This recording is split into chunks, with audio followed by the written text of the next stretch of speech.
दोस्तों आज का वीडियो बहुत ही इंपॉर्टेंट होने वाला है हमारे इलेक्ट्रिकल के दोस्तों के लिए, क्योंकि आज के इस वीडियो में डीसी मोटर से रिलेटेड बहुत सारी अच्छी खासी जानकारी हासिल कर लेंगे। जैसे कि डीसी मोटर क्या होता है या डीसी मोटर क्या है, डीसी मोटर का कार्य सिद्धांत क्या है, डीसी मोटर जो होता है दोस्तों उसके भागों के नाम बताए। अगर कोई पूछ लेता है तो हम क्या बताएंगे, डीसी मोटर कितने प्रकार के होते हैं, डीसी मोटर में बैक ईएमएफ क्या होता है या क्या है, डीसी मोटर का आरपीएम किस पर निर्भर करता है या होता है, डीसी मोटर और डीसी जनरेटर में अंतर क्या है या क्या होता है। दोस्तों ये 7 क्वेश्चन जो कि बहुत ही इंपॉर्टेंट रखते हैं इलेक्ट्रिकल के इंटरव्यू में, तो आप इसे शुरू से अंत देखें ताकि डीसी मोटर से रिलेटेड जो भी डाउट होता है दोस्तों वो क्लियर हो जाए और बहुत ही आसान तरीके से आप उसका आंसर दे पाए। तो चलिए दोस्तों स्टार्ट करते हैं पहले क्वेश्चन से, डीसी मोटर क्या है या क्या होता है। बहुत आसान आंसर देंगे दोस्तों कि डायरेक्ट करंट से चलने वाली मोटर को डीसी मोटर कहते हैं। डीसी मोटर किसे कहते हैं, बहुत आसान तरीके से आंसर दे सकते हैं और इसका एग्जांपल दे सकते हैं दोस्तों कि संट एक्साइटेड डीसी मोटर एक इसका एग्जांपल है, या परमानेंट मैग्नेट डीसी मोटर भी डीसी मोटर का एग्जांपल है। आप उसे एक्सप्लेन कर सकते हैं। दोस्तों अब दूसरे क्वेश्चन को समझ लेते हैं, डीसी मोटर का कार्य सिद्धांत क्या है या डीसी मोटर का कार्य सिद्धांत क्या होता है। किसी धारा प्रवाह करते हुए चालक को जब चुंबकीय क्षेत्र में रखा जाता है तब उस पर एक यांत्रिक बल जिसे मैकेनिकल फोर्स कहते हैं कार्य करता है, जिसे फ्लेमिंग के बाएं हाथ के नियम अर्थात फ्लेमिंग्स लेफ्ट हैंड रूल द्वारा ज्ञात किया जा सकता है। इस बल के कारण चालक बल की दिशा में गतिशील हो जाता है। यही डीसी मोटर का कार्य सिद्धांत है। यदि चालक की लंबाई L मीटर हो और क्षेत्र तीव्रता B वेबर प्रति वर्ग मीटर हो तथा चालक में प्रवाहित धारा I एम्पियर हो, तो चालक द्वारा अनुभव किया गया बल F बराबर होता है IBL न्यूटन। इस चीज को अगर आप बोल देते हैं तो डीसी मोटर का कार्य सिद्धांत क्लियर हो जाता है। इसमें आपको चालक की जो लंबाई होगी, मतलब जो कंडक्टर होगा उसका L माना जाता है, और जो B होता है चुंबकीय क्षेत्र रेखाएं जो होती है उसकी जो ताकत होती है उसको दिखाता है, और आपको I जो है उसके चालक के अंदर जो करंट फ्लो हो रहा है उसको दर्शाता है। चलिए इसको और थोड़ा सा बारीक से समझ लेते हैं। जब विद्युत धारा किसी चुंबकीय क्षेत्र में कुंडली से होकर गुजरती है तो चुंबकीय बल एक बलाघूर्ण उत्पन्न करता है जो डीसी मोटर को घुमा देता है। दोस्तों अगर आप इतना एक्सप्लेनेशन बोल देते हैं तो बहुत अच्छी खासी एक्सप्लेनेशन बन जाती है। अब दोस्तों मैं मैग्नेटिक फोर्स को एक्सप्लेन कर दूं। मैग्नेटिक फोर्स जो होता है acts perpendicular to both wire and magnetic field. जो मैग्नेटिक फोर्स होता है मतलब चुंबकीय बल होता है वो लंबवत होता है वायर और मैग्नेटिक फील्ड के, मतलब चुंबकीय क्षेत्र रेखाओं के। मैग्नेटिक फील्ड में चुंबकीय रेखाएं नॉर्थ पोल से साउथ पोल की तरफ जाते हैं। अब F इक्वल टू आपने समझ ही लिया था IBL। उम्मीद करता हूं कि यहां तक समझने में आपको कोई भी डाउट नहीं हुआ होगा। चलिए अब तीसरे क्वेश्चन को समझ लेते हैं, डीसी मोटर के भागों के नाम बताएं। अगर आपसे यह क्वेश्चन पूछा जाए तो आंसर क्या देंगे, तो बोलेंगे डीसी मोटर के निम्नलिखित भाग होते हैं, योक या फ्रेम जो कि बॉडी होता है उसका, पोल शू मतलब कि जो पोल शू होता है जिसके ऊपर फील्ड वायरिंग की जाती है तो पोल शू बोल सकते हैं। तीसरा बताएंगे फील्ड वायरिंग जो कि पोल शू के ऊपर लपेटी गई होती है, ये फील्ड वायरिंग होती है। चौथा बताएंगे कम्यूटेटर, कम्यूटेटर जिस पे ब्रश लगता है, कम्यूटेटर जो आर्मेचर वायरिंग के का पूरा समेट एक साथ लेकर चलता है जिसे कम्यूटेटर सेगमेंट बोलते हैं। इंटरपोल जो कि फील्ड वायरिंग की तरह ही रिएक्ट करते हैं, इंटरपोल मतलब फील्ड वायरिंग के बीच में लगते हैं, इंटरपोल होते हैं। शाफ्ट बता देंगे, आर्मेचर वायरिंग बता देंगे या आर्मेचर कंडक्टर बता सकते हैं, आर्मेचर वायरिंग बता सकते हैं। तो आप इस तरह से डीसी मोटर के भागों के नाम एक्सप्लेन कर सकते हैं। रोटर बता सकते हैं, रोटर और भी पार्ट्स बता सकते हैं, जैसे कि आप डीसी मोटर के अंदर कार्बन ब्रश होता है, डीसी मोटर के अंदर बियरिंग भी होते हैं। तो इस तरह से आप कुछ पार्ट्स बता करके आप उनका एक्सप्लेनेशन कर सकते हैं। चलिए अब थोड़ा सा और इसको अच्छी तरह से समझ लेते हैं। ये डीसी मोटर के पार्ट को अलग कर दिया गया। पहला पार्ट हो गया योक या फ्रेम। योक फ्रेम क्या होता है? बॉडी होता है उस डीसी मोटर का, बॉडी योक होता है या फ्रेम होता है, पोल्सू जिसके ऊपर फील्ड वाइंडिंग लपेटी जाती है। और तीसरा हम फील्ड वाइंडिंग खुद बोल देंगे। और चौथा बोल देंगे हम दोस्तों कम्यूटेटर या कम्यूटेटर सेगमेंट। हम बोल सकते हैं पांचवा रोटर। छठा बोल सकते हैं यहाँ पर एक नट जो बोल्ट होता है, फील्ड पोल बोल्ट बोल सकते हैं यहाँ पर हम। और उसके पार्ट्स बता सकते हैं जैसे साफ्ट साफ्ट बता सकते हैं, ये आर्मेचर वाइंडिंग बता सकते हैं। तो इस तरह से हम एक्सप्लेन कर सकते हैं, बहुत सारे पार्ट्स को एक्सप्लेन कर सकते हैं, बता सकते हैं कौन सा पार्ट कहाँ रहता है, कैसे लगता है। चलिए अब अगले क्वेश्चन को समझ लेते हैं। डीसी मोटर कितने प्रकार के होते हैं? बहुत ही इंपॉर्टेंट पार्ट है दोस्तों, ये क्वेश्चन बहुत ही इंपॉर्टेंट रोल अदा करता है डीसी मोटर के क्षेत्र में। डीसी मोटर 3 प्रकार के होते हैं। डीसी मोटर 3 प्रकार के होते हैं दोस्तों। पहला सेपरेटली एक्साइटेड डीसी मोटर, दूसरा बता दें सेल्फ एक्साइटेड डीसी मोटर, और तीसरा जो होता है परमानेंट मैग्नेट डीसी मोटर होता है। तो इस तरह से 3 पार्ट्स होते हैं डीसी मोटर के। और सेल्फ एक्साइटेड डीसी जो मोटर होता है वो उसका 3 पार्ट होते हैं। पहला सीरीज एक्साइटेड डीसी मोटर, दूसरा शंट एक्साइटेड डीसी मोटर, और तीसरा होता है कंपाउंड एक्साइटेड डीसी मोटर। अब दोस्तों बता दूं कि कंपाउंड एक्साइटेड डीसी मोटर के भी 2 पार्ट्स होते हैं। पहला कम्यूटेटिव कंपाउंड डीसी मोटर और दूसरा डिफरेंशियल कंपाउंड डीसी मोटर। और जो इन दोनों के 2 पार्ट्स हो जाते हैं दोस्तों, लॉन्ग शंट और एक हो जाता है शॉर्ट शंट, लॉन्ग शंट और शॉर्ट शंट। तो इस तरह से डीसी मोटर के पार्ट्स को हम एक्सप्लेन कर सकते हैं बहुत आसान तरीके से। अब चलिए बारी बारी से इन सभी पार्ट्स को अच्छे से एक्सप्लेन कर लेते हैं, समझ लेते हैं। पहला separately excited DC motor. Separately excited DC motor वह डीसी मोटर जिसके आर्मेचर वाइंडिंग को अलग डीसी स्रोत से तथा फील्ड वाइंडिंग को अलग डीसी स्रोत से जोड़कर चलाया जाता है, सेपरेटली एक्साइटेड डीसी मोटर कहलाता है। सिंपल बात है दोस्तों, इसमें फील्ड वाइंडिंग और आर्मेचर वाइंडिंग 2 वाइंडिंग होती है डीसी मोटर में। अब फील्ड वाइंडिंग के लिए भी अलग से डीसी सप्लाई दो और आर्मेचर वाइंडिंग के लिए भी अलग से डीसी सप्लाई दो, तो इस प्रकार की वाइंडिंग जो होती है सेपरेटली एक्साइटेड डीसी मोटर में होती है, तो इसे सेपरेटली एक्साइटेड डीसी मोटर कहा जाता है। इस तरह से एक ही मोटर में अलग अलग डीसी स्रोत से पावर देना हर जगह संभव नहीं होता। तरह के डीसी मोटर बहुत कम ही मार्केट में हमें मिल पाते हैं। तो भाई बनेंगे ही क्यों, हम कहाँ से इसका यूज करेंगे? अब मान लीजिए हमारे घर एक जगह खाना खाना और 5 जगह से खाना लाओ, ऐसा हो सकता है? अब देखते हैं सेल्फ एक्साइटेड डीसी मोटर को। वह डीसी मोटर जिसके आर्मेचर वाइंडिंग तथा फील्ड वाइंडिंग को एक ही डीसी स्रोत से जोड़कर चलाया जाता है, सेल्फ एक्साइटेड डीसी मोटर कहलाता है। सेल्फ एक्साइटेड डीसी मोटर में जैसे कि आपको मिलते हैं सीरीज एक्साइटेड डीसी मोटर, इसको सीरीज में लेकर चलाया जाता है, तो सीरीज एक्साइटेड डीसी मोटर हो गया। Shunt excited DC motor, shunt excited मतलब होता है दोस्तों ये समांतर क्रम में आर्मेचर और फील्ड वाइंडिंग को जोड़ा जाता है, सीरीज में जोड़ा जाता है। कंपाउंड एक्साइटेड डीसी मोटर में हमको सीरीज और शंट दोनों में कनेक्शन आर्मेचर वाइंडिंग के साथ किया जाता है, किसका? फील्ड वाइंडिंग का। तो आपको यहाँ पर self excited DC motor 3 part के हो जाते हैं। अब सेल्फ एक्साइटेड डीसी मोटर के पार्ट को भी हम एक्सप्लेन करेंगे, पहले थर्ड पार्ट को परमानेंट मैग्नेट डीसी मोटर को समझ लेते हैं।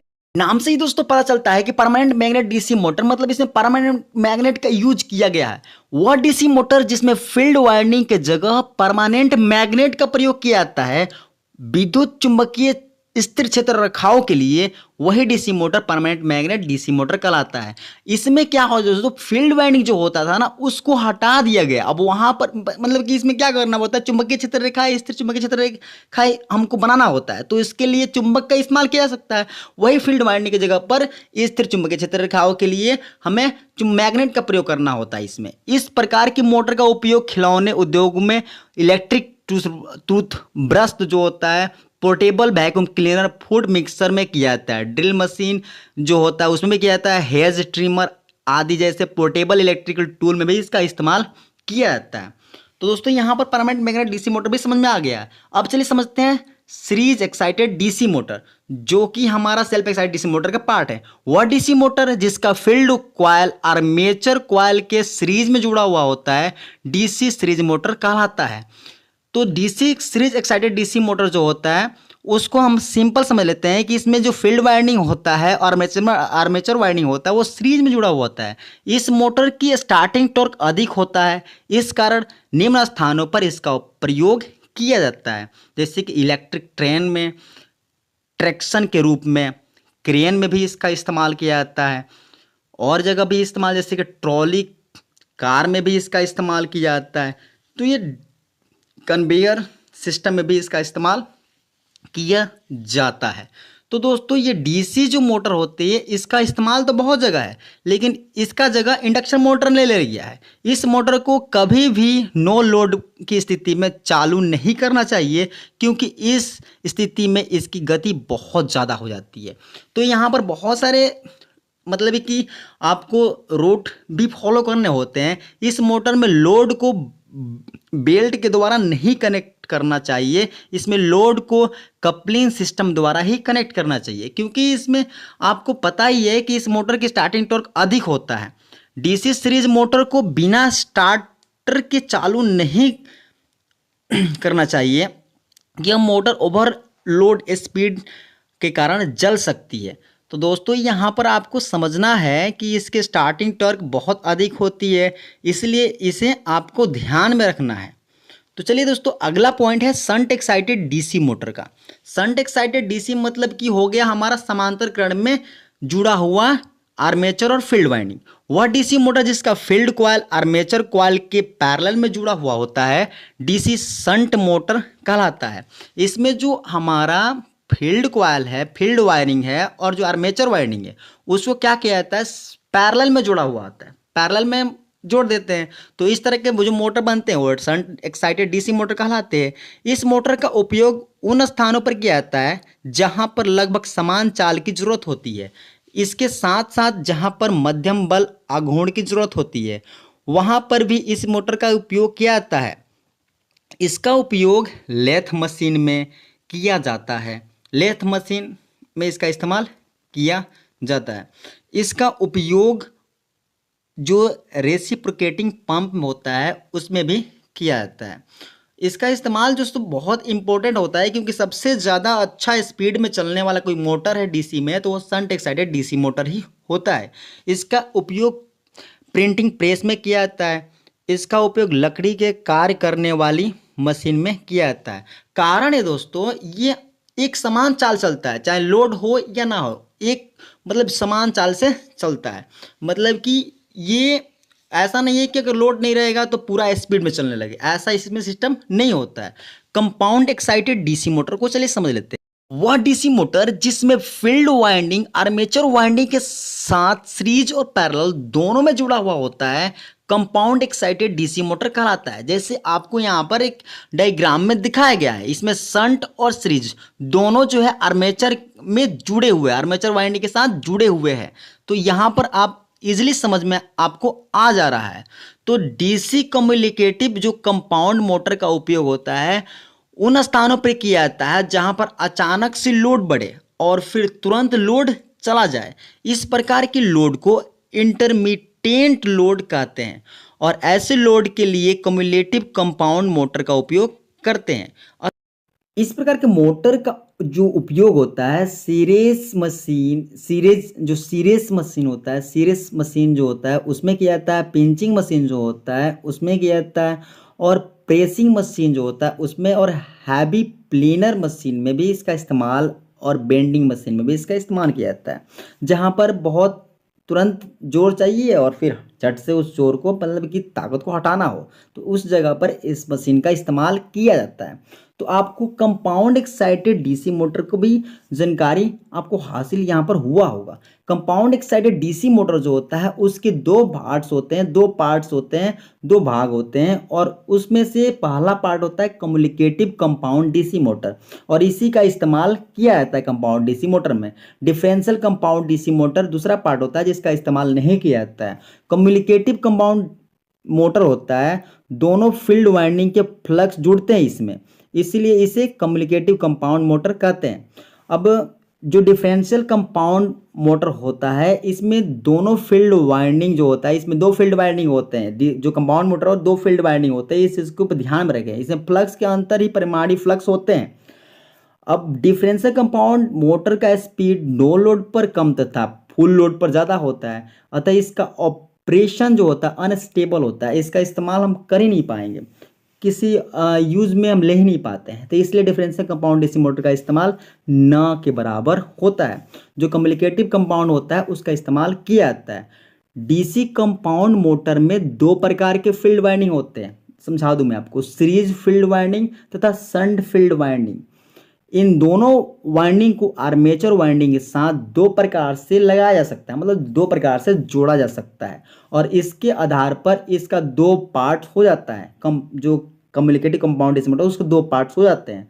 लॉन्ग शंट कंपाउंड कनेक्शन या कंपाउंड मोटर, जिसमें इसमें मोटर का शंट वाइंडिंग मोटर के आर्मेचर तथा सीरीज फील्ड वाइंडिंग दोनों के अक्रॉस में लगा होता है, जैसा कि चित्र में आपको दिखाया गया है। इसमें आर्मेचर जो होता है सीरीज फील्ड वाइंडिंग दोनों के क्रॉस में लगा होता है। और जो शॉर्ट शंट कंपाउंड कनेक्शन जिसे कहते हैं, जो शॉर्ट शंट कंपाउंड मोटर होता है, इसमें मोटर का शंट फील्ड वाइंडिंग सिर्फ मोटर के आर्मेचर के क्रॉस में जुड़ा होता है, जो कि आपको इस चित्र में दिख रहा है। तो इस तरह के जो कनेक्शन होते हैं उसके आधार पर इसका दो पार्ट्स हुआ था, आपको यहाँ पर समझ में आ गया है।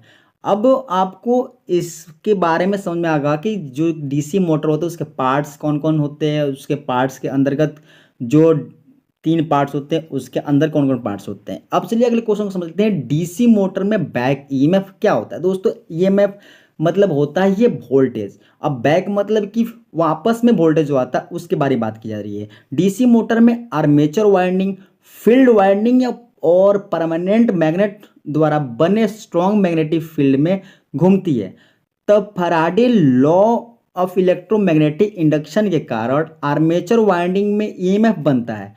इस ईएमएफ को बैक ईएमएफ कहते हैं। दोस्तों जब हमारा आर्मेचर वाइंडिंग घूमता है चुंबकीय क्षेत्र में तो उसके ऊपर करंट पैदा होने लगता है, वोल्टेज पैदा होने लगता है, और ये वोल्टेज उसके विपरीत पैदा होता है। जो हमने वोल्टेज उसको दिया है तो वोल्टेज बराबर होता है back EMF plus armature current और आर्मेचर जो आर्मेचर का रेजिस्टेंस होता है उसका प्लस, और जो बैक ईएमएफ बराबर हम निकालते हैं तो वोल्टेज माइनस आर्मेचर करंट और आर्मेचर रेजिस्टेंस। बैक ईएमएफ हमेशा वोल्टेज से कम होता है।